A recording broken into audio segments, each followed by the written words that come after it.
Hallelujah. റോമാ ലേഖനം 5-ാം അധ്യായം 5-ാം തിരുലിഖിതം. നമുക്ക് നൽകപ്പെട്ടിരിക്കുന്ന പരിശുദ്ധാത്മാവിലൂടെ ദൈവത്തിൻ്റെ സ്നേഹം നമ്മിലേക്ക് ചൊരിയപ്പെട്ടിരിക്കുന്നു. ഈ നിമിഷങ്ങളിൽ നമുക്ക് പ്രാർത്ഥിക്കാം. ജീവിതത്തിൻ്റെ പലതരത്തിലുള്ള വ്യഗ്രതകളിൽ നിന്ന് നമ്മുടെ ഹൃദയത്തെ ദൈവത്തിൻ്റെ ആത്മാവിൻ്റെ പ്രവർത്തനത്തിന് വേണ്ടി ഇപ്പോൾ എളിമപ്പെടുത്താം. പരിശുദ്ധാത്മാവേ, ഈ ശുശ്രൂഷയുടെ ആമുഖ നിമിഷങ്ങളിൽ തന്നെ ഞങ്ങളുടെ ഹൃദയങ്ങളിലേക്ക് എഴുന്നള്ളി വന്ന് ഞങ്ങളുടെ മനസ്സുകളെ പ്രകാശിപ്പിക്കണമേ.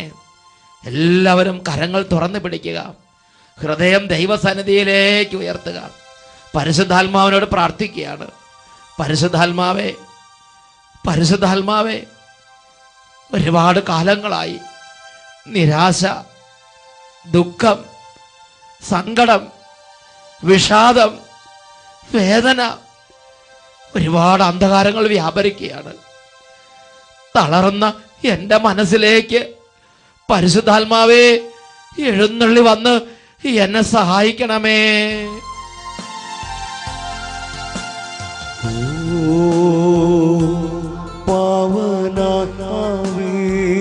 പരിശുദ്ധാത്മാവേ, ശൂന്യത നിറയുമീ താഴ്വരയിൽ ജീവനില്ലാത്ത ജീവിതത്തിനെ വീശിടുക. പരിശുദ്ധാത്മാവേ, വീണ്ടും ജീവനേകുക, വീണ്ടും ശക്തിയേകുക. പാവനാത്മാവേ, എന്നിൽ നിറഞ്ഞിടുക. ഓ പാവനാത്മാവേ,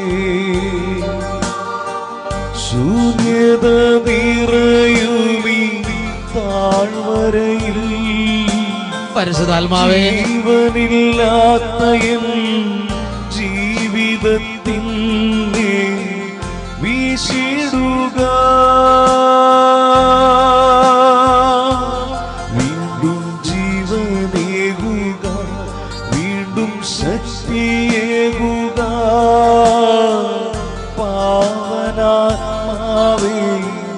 നീ എന്നിൽ നിറഞ്ഞിടുക. നീ എന്നിൽ നിറഞ്ഞിടുക. നീ എന്നിൽ നിറഞ്ഞിടുക.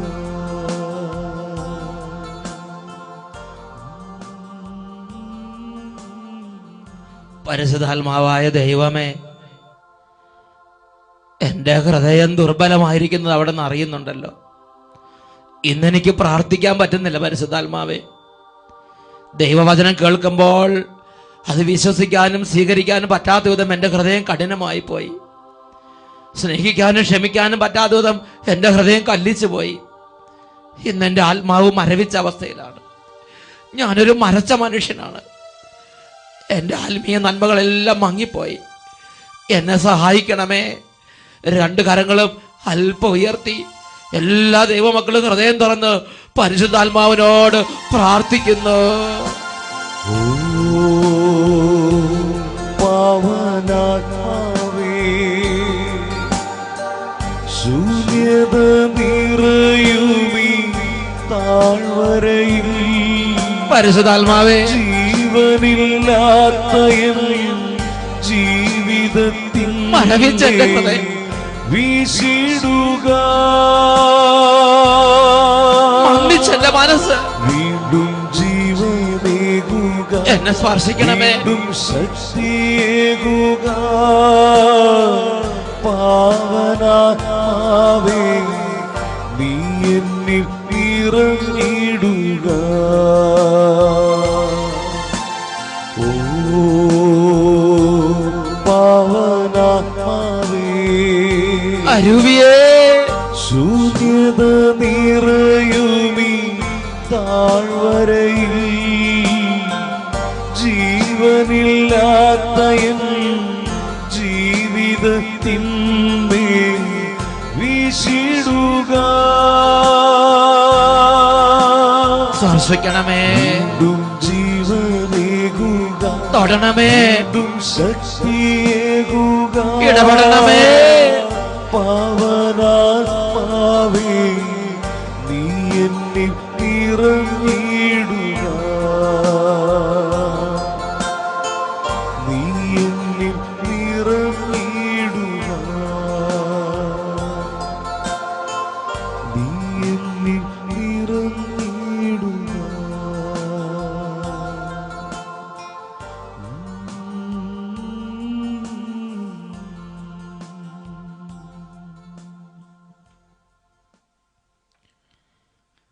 ലൂക്കായുടെ സുവിശേഷത്തിൽ 11-ാം അധ്യായം 9 മുതൽ 13 വരെയുള്ള തിരുലിഖിതങ്ങൾ. ചോദിക്കുവിൻ നിങ്ങൾക്ക് ലഭിക്കും, അന്വേഷിക്കുവിൻ നിങ്ങൾ കണ്ടെത്തും, മുട്ടുവിൻ നിങ്ങൾക്കായി തുറന്നു കിട്ടും. ചോദിക്കുന്ന ഏവന് ലഭിക്കുന്നു, അന്വേഷിക്കുന്നവൻ കണ്ടെത്തുന്നു, മുട്ടുന്നവന് തുറന്നു കിട്ടുകയും ചെയ്യുന്നു. മകൻ മീൻ ചോദിച്ചാൽ പാമ്പിനെ കൊടുക്കുന്ന ഏത് പിതാവാണ് നിങ്ങളിലുള്ളത്? മകൻ അപ്പം ചോദിച്ചാൽ പകരം നിങ്ങൾ തേളിനെ കൊടുക്കുമോ?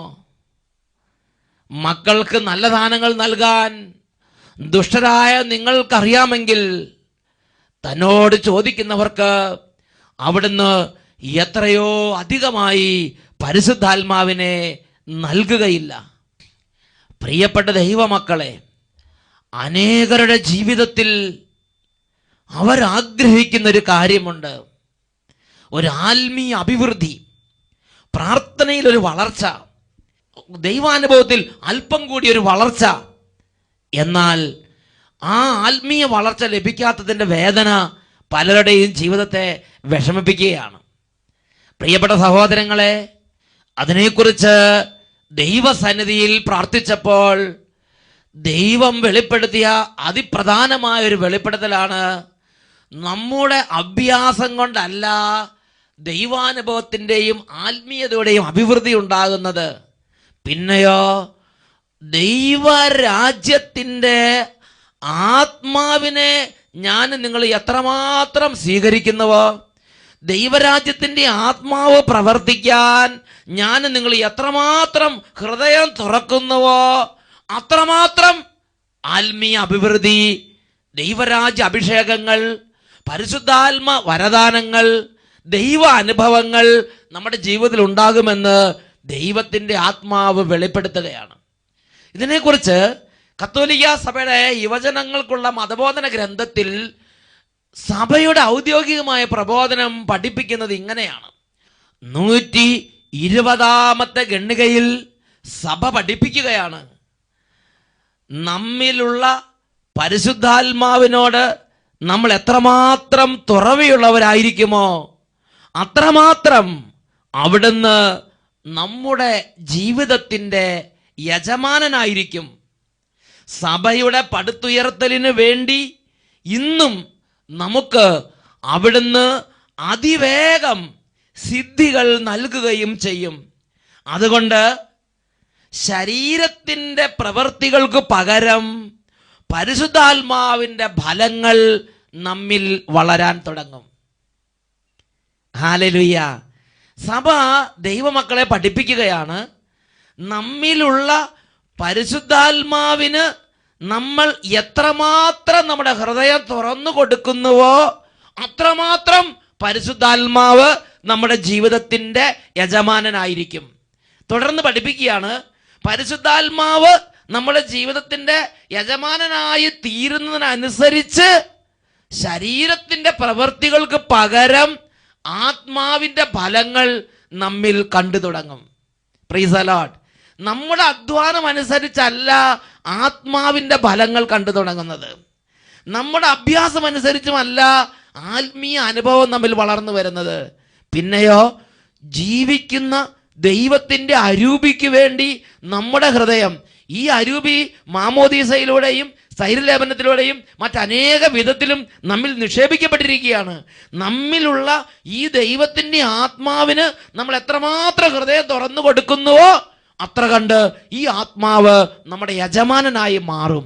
Hallelujah, hallelujah. ഇതൊരു സത്യമാണ് സഹോദരങ്ങളെ. ഞാൻ എൻ്റെ ജീവിതത്തിൻ്റെ അനുഭവം പറയാം.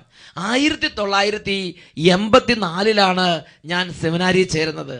അന്ന് എൻ്റെ ജീവിതത്തിൽ ഒരു ആഗ്രഹം, ഒരു പ്രാർത്ഥനാ പുസ്തകം വായിച്ചപ്പോൾ, വിശുദ്ധ കുർബാനയിൽ ഒരു പ്രാർത്ഥന വായിച്ചപ്പോൾ, വിശുദ്ധ കുർബാനയിലെ ഒരു പ്രാർത്ഥന ഇങ്ങനെ എൻ്റെ ശ്രദ്ധയിൽപ്പെട്ടു. വിശുദ്ധരിൽ സംപ്രീതനായി വസിക്കുന്ന കർത്താവേ എന്ന് പറഞ്ഞുകൊണ്ടുള്ളൊരു പ്രാർത്ഥന. വീണ്ടും സെമിനാരിയിൽ നൽകപ്പെട്ട ഒരു പ്രാർത്ഥനാ പുസ്തകത്തിൽ കണ്ട മറ്റൊരു പ്രാർത്ഥന, ദൈവത്തിൻ്റെ ആത്മാവിനോട് പറയാണ്, ബി മൈ കോൺസ്റ്റന്റ് കമ്പാനിയൻ. പരിശുദ്ധാത്മാവിനോട് ഒരു കോൺസ്റ്റന്റ് കമ്പാനിയൻഷിപ്പിന് വേണ്ടി അഭ്യർത്ഥിക്കുന്നു. എനിക്കത് ഇഷ്ടപ്പെട്ടു. ഞാൻ പരിശുദ്ധാത്മാവിനോട് പറഞ്ഞു, പരിശുദ്ധാത്മാവേ എപ്പോഴും എൻ്റെ കൂടെ സഞ്ചരിക്കണം, എപ്പോഴും എൻ്റെ കൂടെ വർത്താനം പറയാനുണ്ടാകണം, എപ്പോഴും ഒരു കൂട്ടുകാരനായി കൂടെ വേണം. പ്രിയപ്പെട്ട സഹോദരങ്ങളെ, തിരിഞ്ഞ് പൗരോഹിത്യ ജീവിതത്തിൻ്റെ നാളുകളിലേക്ക്, ഇന്ന് വരെ യാത്ര ചെയ്ത വഴികളിലേക്ക് തിരിഞ്ഞു നോക്കുമ്പോൾ, അന്ന് എൻ്റെ ചെറുപ്പത്തിൽ എൻ്റെ ഹൃദയം എത്രമാത്രം ഞാൻ പരിശുദ്ധാത്മാവിന് തുറന്നു കൊടുത്തോ അതനുസരിച്ച് പരിശുദ്ധാത്മാവ് ജീവിതത്തിൻ്റെ യജമാനനായി മാറിയ അനുഭവങ്ങളുടെ ഒരുപാട് സംഭവങ്ങൾ എൻ്റെ ജീവിതത്തിലുണ്ട്. അരുൾദാസ് അച്ഛനെ കുറിച്ച് നിങ്ങൾ കേട്ടിട്ടുണ്ട്. അരുൾദാസ് അച്ഛൻ ഒറീസയിൽ അമ്പെയ്ത് മതവിരോധികളാൽ അമ്പെയ്ത് കൊല്ലപ്പെട്ട കർത്താവിൻ്റെ ഒരു പ്രിയദാസനാണ്. ആ അരുൾദാസ് അച്ഛന് ചെറുപ്പത്തിൽ വിശുദ്ധ സെബസ്ത്യാനോസ് പുണ്യാളന്റെ തിരുനാളിന് പങ്കെടുക്കുമ്പോൾ അമ്പെയ്ത് കൊല്ലപ്പെട്ട സെബസ്ത്യാനോസ് പുണ്യാളനെ കണ്ടപ്പോൾ ആ അരുൾദാസ് അച്ഛൻ്റെ കുഞ്ഞുനാളിൽ അരുൾദാസ് അച്ഛൻ ദൈവത്തിന് തന്റെ ഹൃദയം വിട്ടുകൊടുത്ത്, എന്നിട്ട് ദൈവത്തോടും ദൈവത്തിന്റെ ആത്മാവിനോടും പറഞ്ഞു, പരിശുദ്ധാത്മാവേ എനിക്കും ഇതുപോലെ രക്തസാക്ഷിയാകാനുള്ള ഒരു വരം തരണം. തൻ്റെ ഹൃദയത്തെ പരിശുദ്ധാത്മാവിന് കൊടുത്തപ്പോൾ പരിശുദ്ധാത്മാവ് ആ ഹൃദയത്തിന് യജമാനനായി മാറി. എന്നിട്ട് ആ ധൈര്യം കൊടുത്തു, ശക്തി കൊടുത്തു, അഭിഷേകം കൊടുത്തു, ജീവിതത്തിൽ കൃപകളും ദൈവിക സുഹൃത്തുക്കളും നിറച്ച് ആ പ്രാർത്ഥനയ്ക്ക് ഉത്തരം കൊടുത്ത് പരിശുദ്ധാത്മാവ് കൂടെ നിന്ന് പ്രവർത്തിച്ചു. എത്രമാത്രം നമ്മൾ പരിശുദ്ധാത്മാവിനോട് ഹൃദയം തുറക്കുന്നുവോ അത്രമാത്രം പരിശുദ്ധാത്മാവ് നമ്മളുടെ ജീവിതത്തിൻ്റെ യജമാനനായി മാറും. അതുകൊണ്ടാണ് വിശുദ്ധ ഇഗ്നേഷ്യസ് ലയോള പറഞ്ഞിരിക്കുന്നത്, തങ്ങളെ തന്നെ ദൈവത്തിന് വിട്ടുകൊടുത്താൽ ദൈവം തങ്ങളെ എങ്ങനെയാക്കി മാറ്റുമെന്ന് ലോകത്തിൽ മിക്കവർക്കും അറിഞ്ഞുകൂടാ. തങ്ങളെ തന്നെ ദൈവത്തിന് വിട്ടുകൊടുത്താൽ, തങ്ങളുടെ ഹൃദയം പരിശുദ്ധാത്മാവിന് വിട്ടുകൊടുത്താൽ, പരിശുദ്ധാത്മാവിനെ നമ്മുടെ യജമാനനായി സ്വീകരിച്ചാൽ, പരിശുദ്ധാത്മാവ് നമ്മുടെ ജീവിതത്തെ എങ്ങനെ മാറ്റിമറിക്കുമെന്ന്, നമ്മളെ എന്താക്കി തീർക്കുമെന്ന് ലോകത്തിൽ പലർക്കും അറിഞ്ഞുകൂടാ. വിശുദ്ധ ഇഗ്നേഷ്യസ് ലയോള സ്വന്തം ജീവിതത്തിന് അനുഭവത്തിൽ നിന്ന് ദൈവത്തിനും പരിശുദ്ധാത്മാവിനും നമ്മുടെ ജീവിതത്തെ വിട്ടുകൊടുക്കുന്നതിനെ കുറിച്ച് വെളിപ്പെടുത്തിയിരിക്കുകയാണ്. സഭയുടെ യുവജനങ്ങൾക്കുള്ള മതബോധന ഗ്രന്ഥത്തിൽ സഭ യുവജനങ്ങളോട് പഠിപ്പിക്കുകയാണ്, നമ്മിലുള്ള പരിശുദ്ധാത്മാവിനോട് എത്രമാത്രം തുറവിയുള്ളവരാണോ അത്രമാത്രം പരിശുദ്ധാത്മാവ് നമ്മുടെ യജമാനനായി മാറും. പരിശുദ്ധാത്മാവ് നമ്മുടെ യജമാനനായി മാറുമ്പോൾ നമ്മളുണ്ടാകുന്ന വ്യത്യാസം എന്താണ്? പരിശുദ്ധാത്മാവ് യജമാനനായി മാറുന്നതനുസരിച്ച് ശരീരത്തിന്റെ പ്രവൃത്തികൾക്ക് പകരം ആത്മാവിന്റെ ഫലങ്ങൾ നമ്മളിൽ പ്രകാശിക്കാൻ തുടങ്ങും. ഇപ്പൊ പരിശുദ്ധാത്മാവ് നമ്മുടെ യജമാനനാണോ അല്ലയോ എന്നറിയാൻ നമ്മളിൽ ശരീരത്തിന്റെ പ്രവൃത്തികൾ ഉണ്ടോ എന്ന് ഒന്ന് പരിശോധിച്ച് നോക്കണം. എന്താണ് ശരീരത്തിന്റെ പ്രവൃത്തികൾ? ഗലാത്യ ലേഖനത്തിൽ 5-ാം അധ്യായം 19 മുതൽ 22 വരെ തിരുലിഖിതങ്ങൾ. ദൈവത്തിന്റെ വചനം ശരീരത്തിന്റെ പ്രവൃത്തികളെ കുറിച്ച് വെളിപ്പെടുത്തിയിരിക്കുകയാണ്. ശരീരത്തിന്റെ പ്രവൃത്തികൾ എല്ലാവർക്കും അറിയാം. അവ വ്യഭിചാരം, അശുദ്ധി, ദുർവൃത്തി, വിഗ്രഹാരാധന, ആഭിചാരം, ശത്രുത, കലഹം, അസൂയ, കോപം, മാത്സര്യം, ഭിന്നത, വിഭാഗീയ ചിന്ത, വിദ്വേഷം, മദ്യപാനം, മധുരോത്സവം ഇവയും ഈദൃശമായ മറ്റ് പ്രവർത്തികളുമാണ്. ഇത്തരം കൃത്യങ്ങളിൽ ഏർപ്പെടുന്നവർ ദൈവരാജ്യം അവകാശപ്പെടുത്തുകയില്ലെന്ന് മുമ്പ് ഞാൻ നിങ്ങൾക്ക് നൽകിയിട്ടുള്ള താക്കീത് ഇപ്പോഴും കണ്ണുനീരോടെ ആവർത്തിക്കുന്നു. എന്താ പ്രത്യേകത? ശരീരത്തിന്റെ പ്രവൃത്തികൾ, സഹജവാസന, നൈസർഗികമായി പെട്ടെന്ന് വരുന്ന സ്വഭാവം. എന്താ പെട്ടെന്ന് വരുന്ന സ്വഭാവം? വിശപ്പ് തോന്നുമ്പോൾ തിന്നാൻ തോന്നുക, വിശ്രമിക്കാൻ തോന്നുക, തിന്നുക, കുടിക്കുക, ആനന്ദിക്കുക. പ്രിയപ്പെട്ട സഹോദര, സെക്കുലർ അരൂപിയാണത്. അത് ശരീരത്തിന്റെ പ്രവണതയാണ്, മനസ്സിന്റെ അഭിലാഷമാണ്. ഇന്ന് ഒരുപാട് വ്യക്തികളുടെ ജീവിതത്തിൽ അവർ മനസ്സിന്റെയും ശരീരത്തിന്റെയും അഭിലാഷങ്ങൾ സാധിച്ചുകൊണ്ട് ജഡമോഹങ്ങളിൽ ജീവിക്കുന്നവരാണ്. എഫേസൂസ് ലേഖനത്തിൽ 2-ാം അധ്യായത്തിൽ 1 മുതലുള്ള തിരുലിഖിതങ്ങൾ അവരെക്കുറിച്ച് അന്വർത്ഥമാണ്. ഒരിക്കൽ നമ്മളും പാപം നിമിത്തം മൃതരായിരുന്നു. അന്ന് ഈ ലോകത്തിന്റെ ഗതി പിന്തുടർന്നും അനുസരണക്കേടിന് മക്കളിൽ പ്രവർത്തിക്കുന്ന അരൂപിയായ അന്തരീക്ഷ ശക്തിയുടെ അധീശനെ അനുസരിച്ചുമാണ് നടന്നിരുന്നത്. അനുസരണക്കേടിന്റെ ഈ മക്കളോടൊപ്പം ഒരു കാലത്ത് നമ്മളും ശരീരത്തിന്റെയും മനസ്സിന്റെയും അഭിലാഷങ്ങൾ സാധിച്ചുകൊണ്ട് ജഡമോഹങ്ങളിൽ ജീവിച്ചു. നമ്മളും മറ്റുള്ളവരെ പോലെ സ്വഭാവേന ക്രോധത്തിന്റെ മക്കളായിരുന്നു. ലോകത്തിന്റെ അരൂപിയിൽ നയിക്കപ്പെടുന്നവരുടെ പ്രത്യേകത എന്താ? ശരീരത്തിന്റെ പ്രവൃത്തികൾ ചെയ്യുന്നവരുടെ പ്രത്യേകത എന്താ? ശരീരത്തിന്റെയും മനസ്സിന്റെയും അഭിലാഷങ്ങൾ സാധിച്ചുകൊണ്ട് ജഡമോഹങ്ങളിൽ ജീവിക്കുന്നവര്. തിന്നാൻ തോന്നുമ്പോൾ തിന്നുന്നു, കുടിക്കാൻ തോന്നുമ്പോൾ കുടിക്കുന്നു, നൃത്തം ചെയ്യാൻ തോന്നുമ്പോൾ നൃത്തം ചെയ്യുന്നു.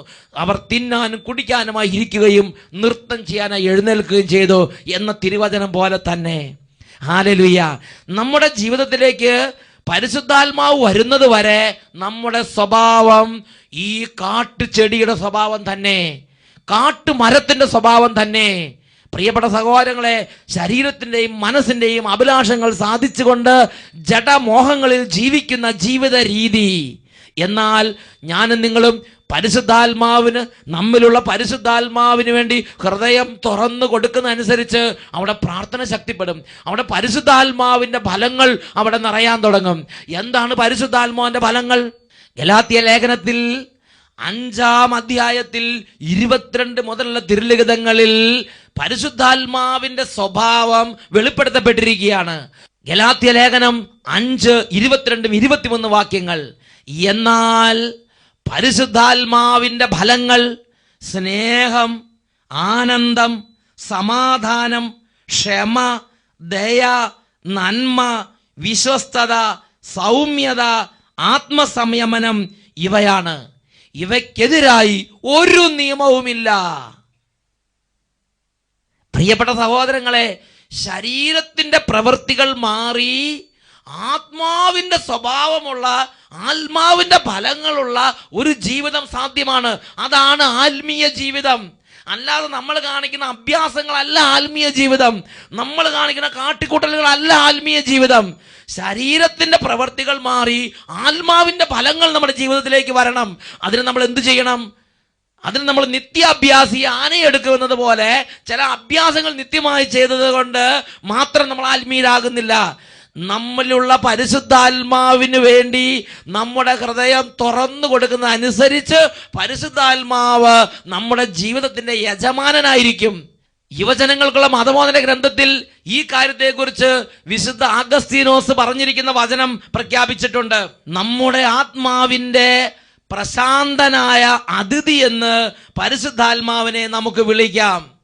നമ്മുടെ ശരീരം പരിശുദ്ധാത്മാവിന്റെ ലിവിംഗ് റൂം അത്രേ. പ്രിയപ്പെട്ട സഹോദരങ്ങളെ, ഒരു റൂമിൽ ഒരു വ്യക്തി വസിക്കുന്നത് പോലെ നമ്മുടെ ഈ ശരീരം പരിശുദ്ധാത്മാവിന്റെ ലിവിംഗ് റൂം ആയി മാറും. നമ്മുടെ ആത്മാവിന്റെ പ്രശാന്തനായ അതിഥിയായി പരിശുദ്ധാത്മാവ് നമ്മുടെ ജീവിതത്തിൽ എപ്പോഴും ഉണ്ടായിരിക്കും. He will be very very gentle to us. നമ്മളോട് വളരെ നോബിളായി, വളരെ ഫ്രണ്ട്ലിയായി, വളരെ ഡീസൻ്റായി, നന്നായി അവൻ പെരുമാറും. നമ്മളൊരു കാര്യം പറയുമ്പോൾ അവൻ ശ്രദ്ധിക്കും. പ്രിയപ്പെട്ട സഹോദരങ്ങളെ, ഇന്ന് ഈ ആത്മാവിനോട് ഞാനും നിങ്ങളും പ്രാർത്ഥിച്ചാൽ ആ പ്രാർത്ഥനയ്ക്ക് ഉത്തരവുണ്ട്. ഹൃദയത്തിൻ്റെ ഉള്ളിൽ നിന്ന് വരുന്ന ഓരോ പ്രാർത്ഥനയ്ക്കും ഈ ആത്മാവ് മറുപടി തരും.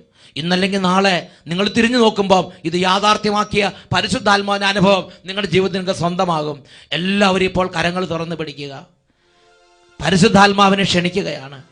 പരിശുദ്ധാത്മാവേ, ശരീരത്തിന്റെ പ്രവൃത്തികൾ കൊണ്ട് നിറഞ്ഞതാണ് എൻ്റെ ജീവിതം. വാശി, മാത്സര്യം, അസൂയ, വിഭാഗീയ ചിന്ത, മദ്യപാനം, മധുരോത്സവം, ഒരുപാട് മുള്ളുകളും ഒരുപാട് മുൾച്ചെടികളും കാട് പിടിച്ച് വളരുന്ന ഈ ജീവിതത്തിലേക്ക് എഴുന്നള്ളി വരണമേ പരിശുദ്ധാത്മാവേ.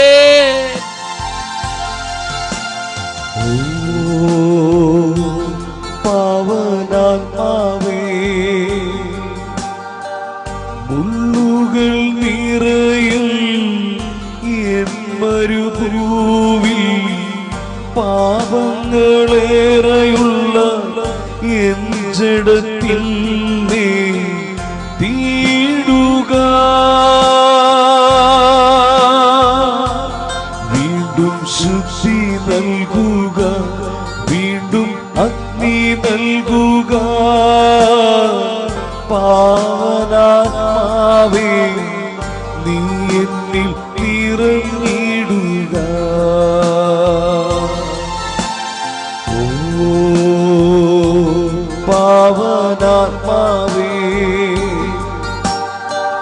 മുള്ളുകൾ നിറയും എൻ മരുഭൂവിൽ പാപങ്ങളേറെയുള്ള എൻ ജഡത്തിൽ നീ തീടുക. വീണ്ടും ശുദ്ധി നൽകുക, വീണ്ടും അഗ്നി നൽകുക. പാവനാത്മാവേ നീ എന്നിൽ നിറഞ്ഞിടുക. നീ എന്നിൽ നിറഞ്ഞിടുക. നീ എന്നിൽ നിറഞ്ഞിടുക.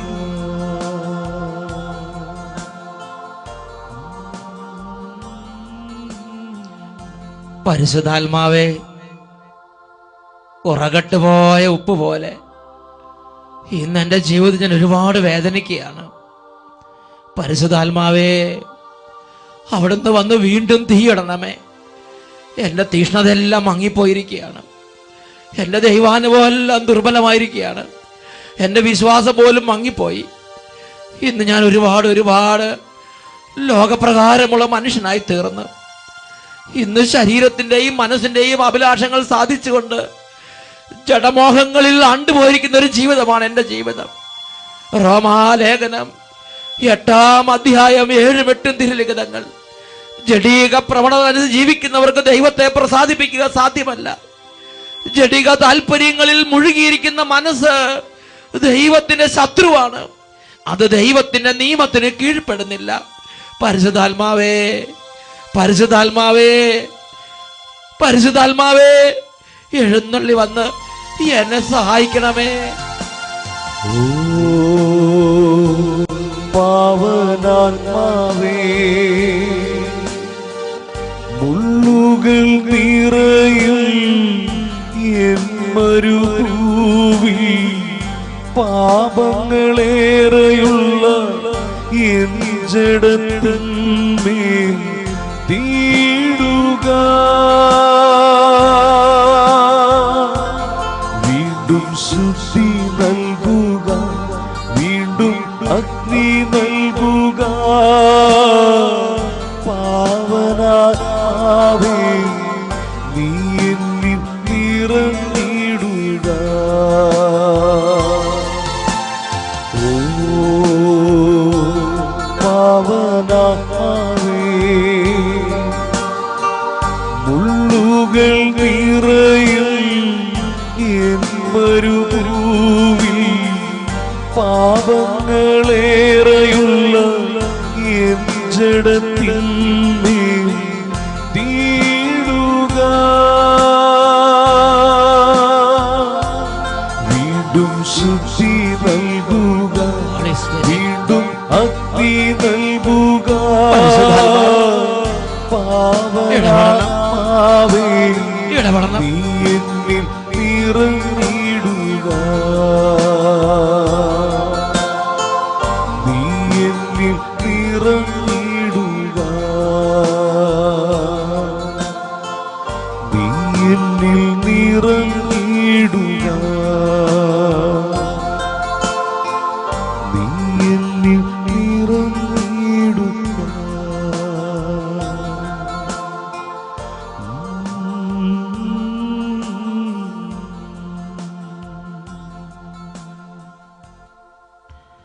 റോമാലേഖനം 8-ാം അധ്യായം 14-ാം തിരുലിഖിതം.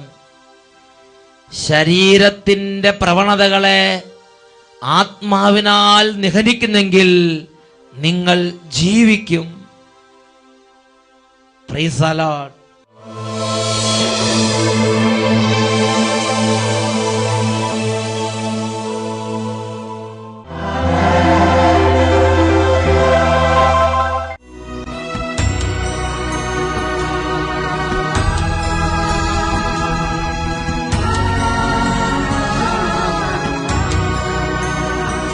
ദിവ്യകാരുണ്യനാഥ നീയൻ ഹൃദയത്തിൽ വന്നു വസിക്കൂ. സ്നേഹത്തിൻ കതിർമഴ തൂകി ഉള്ളം പാവനമാക്കൂ. ദിവ്യകാരുണ്യനാഥ നീയൻ ഹൃദയത്തിൽ വന്നു വസിക്കൂ. നമ്മുടെ ഓരോരുത്തരുടെയും എല്ലാ ഭാരങ്ങളും വേദനകളും കണ്ണുനീരും ദൈവസന്നിധിയിലേക്ക് സമർപ്പിച്ച് ഇപ്പോൾ കർത്താവായ യേശുവിന്റെ നാമത്തെ നമുക്ക് വിളിക്കാം. രോഗികൾ രോഗമുള്ള മേഖലകളിലേക്ക് കൈകൾ വെച്ച് യേശുവേ അങ്ങയുടെ നാമത്തിൽ കുരിശിന്റെ അടയാളത്തിൽ ഇപ്പോൾ തന്നെ സൗഖ്യങ്ങൾ സംഭവിക്കട്ടെ എന്ന് കരഞ്ഞ് പ്രാർത്ഥിക്കട്ടെ. കരങ്ങളെല്ലാവരും ഇപ്പോൾ വിശ്വാസത്തോടെ എല്ലാവരും ദൈവസന്നിധിയിലേക്ക് കണ്ണുകൾ ഉയർത്തി സ്തുതിക്കട്ടെ. Hallelujah, hallelujah, hallelujah. കർത്താവേ, രോഗത്തിന്റെ മേലങ്ങ് അത്ഭുത ശക്തി ഇപ്പോൾ വ്യാപരിച്ചുകൊണ്ടിരിക്കട്ടെ. കാലങ്ങളായുള്ള മാറാ രോഗങ്ങൾ, തകർച്ചകൾ, കണ്ണുനീര്, കുടുംബ പ്രശ്നങ്ങൾ യേശുനാമത്തിൽ സൗഖ്യം പ്രാപിക്കട്ടെ, വിട്ടുമാറി പോകട്ടെ. Hallelujah, hallelujah. കർത്താവേ, കുഞ്ഞുങ്ങൾ സൗഖ്യം പ്രാപിക്കാൻ ഇപ്പോൾ അവിടുന്ന് കുഞ്ഞുങ്ങളെ സ്പർശിക്കണമേ. യുവതി വാക്കുമാരുടെ അത്ഭുതങ്ങൾ അവിടുന്ന് ചെയ്യണമേ. കർത്താവേ, തടസ്സങ്ങൾ യേശുനാമത്തിൽ മാറിപ്പോകട്ടെ. Hallelujah, hallelujah. യേശുവേ, ആരാധന, ആരാധന. യേശുവേ, യേശുവേ, കാരുണ്യനാഥ നീയൻ ഹൃദയത്തിൽ വന്നു വസിക്കൂ.